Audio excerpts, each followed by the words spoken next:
When we talk about oil in Africa, the first name that comes to mind is Nigeria. And for years, Nigeria has carried the weight of being called the giant of oil. But now, another country is stepping into the spotlight, and that is Somalia, a nation often associated with war, famine, and instability, is suddenly being spoken of as sitting on one of the biggest untapped oil reserves on the continent.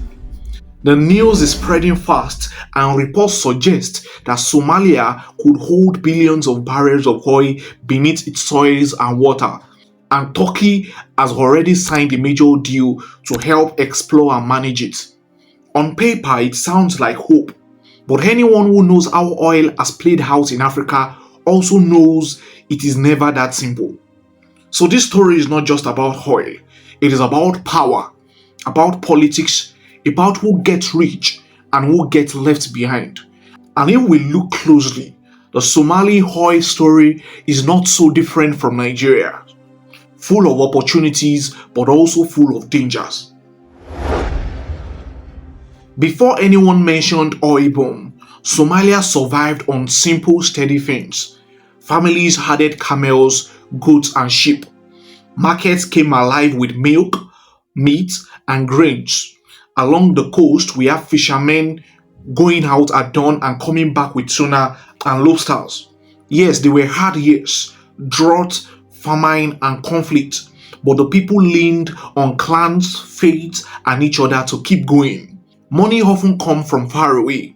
The Somalia diaspora, sons and daughters in Nairobi, Dubai, London, Minneapolis, send small transfers home every month. Those remittance paid school fees, bought medicines, keep shop open, and fed all households. AIDS also filled the gap. Clinics, water points, and food programs from charities when times were bad. And after the state collapsed, different groups held different areas. Some fishermen turned to piracy when foreign trawlers emptied their waters. Roads were risky, checkpoints were many, and life moved carefully. Still, people traded, rebuilt, and found ways to work. The country kept breathing even without big industry. Turkey did not arrive only for oil. More than a decade ago, during a severe famine, Turkey showed up with doctors, food, and support. They helped run the airports and ports, built roads and hospitals, and trained Somali soldiers. Over time, many Somalis began to see Turkey as a partner that came early and stayed. That is the history behind today's headline and the starting point for everything that follows. For Somali, oil is more than just a resource. It is a promise, a chance to turn years of poverty and struggle into prosperity.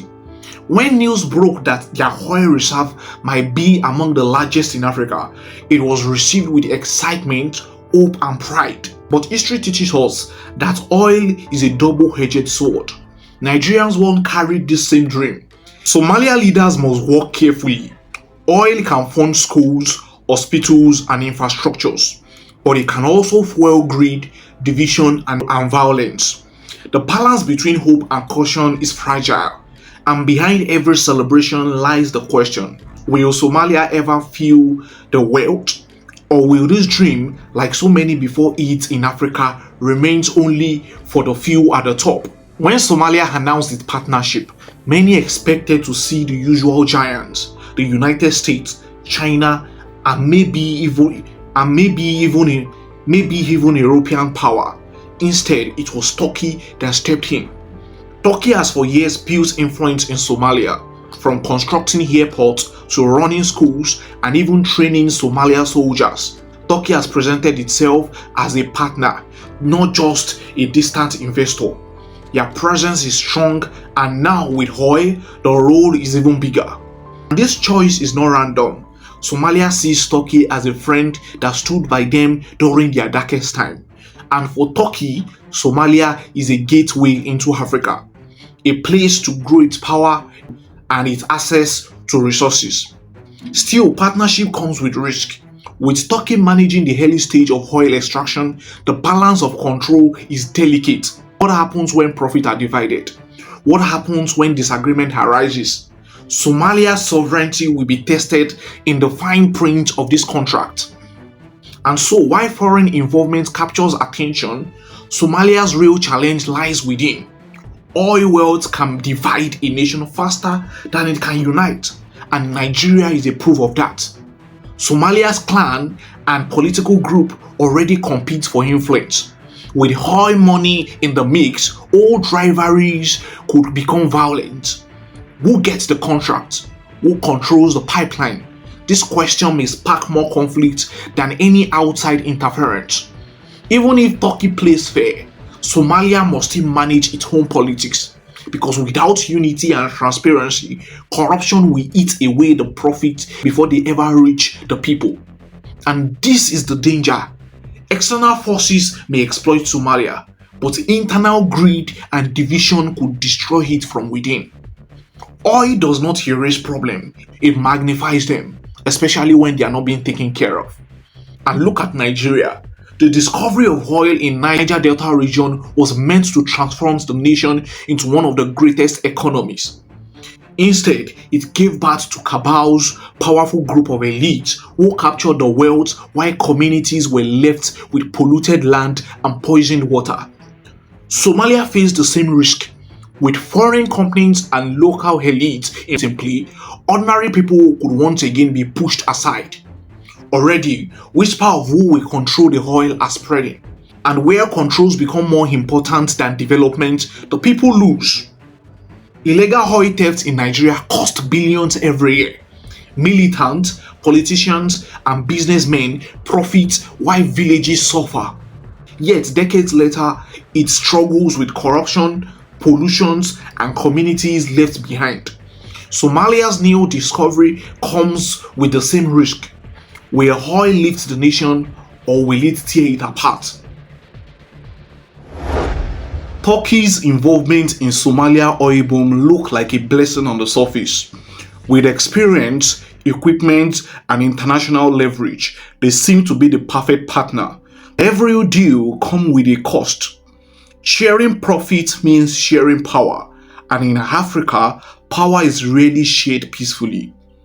For Somalia, these arrangements could open doors to infrastructures, jobs, and global recognition, but it could also open wounds if citizens feel shortchanged or if corruption seeps in at the top. Nigerian's oil history is a warning. Once money enters the room, greed and political rivalry quickly follow. The real question is, who will control the narrative?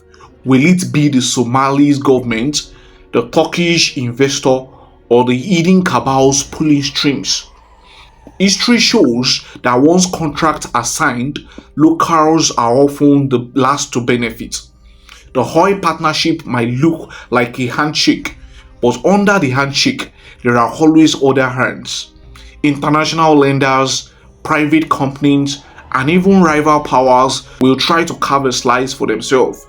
Somalia must be ready. Nigeria was once the golden child of Africa's oil dream. Billions of dollars flowed in.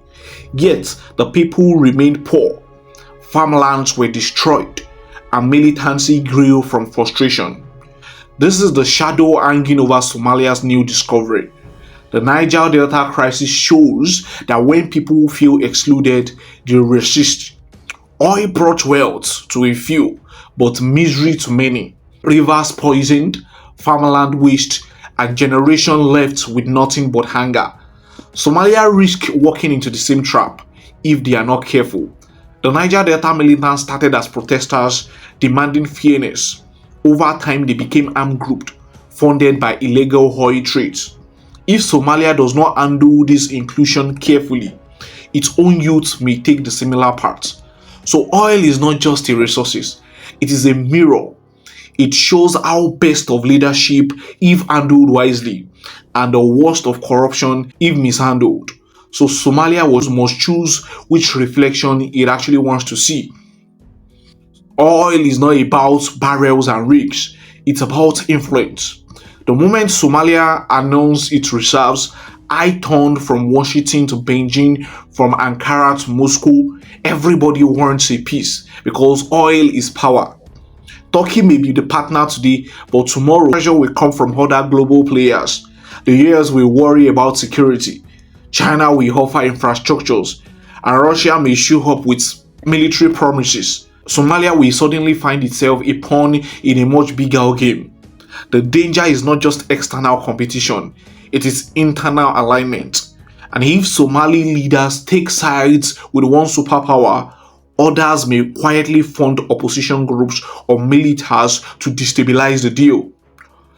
Oil has always been a magnet for proxy wars. And this is why I will urge that they are very, very careful about whatever decision they are going to make, especially during this period. So, what's your thought about it? I've just brought this news to you. What do you think about how Somalia needs to actually handle their new resource? Because this is a good news, but it could also be the bad news if they don't take care of this very, very well. So let me know what you think in the comment section. Do well to follow, do well to subscribe, do well to like this video, do well to drop a comment about it. See you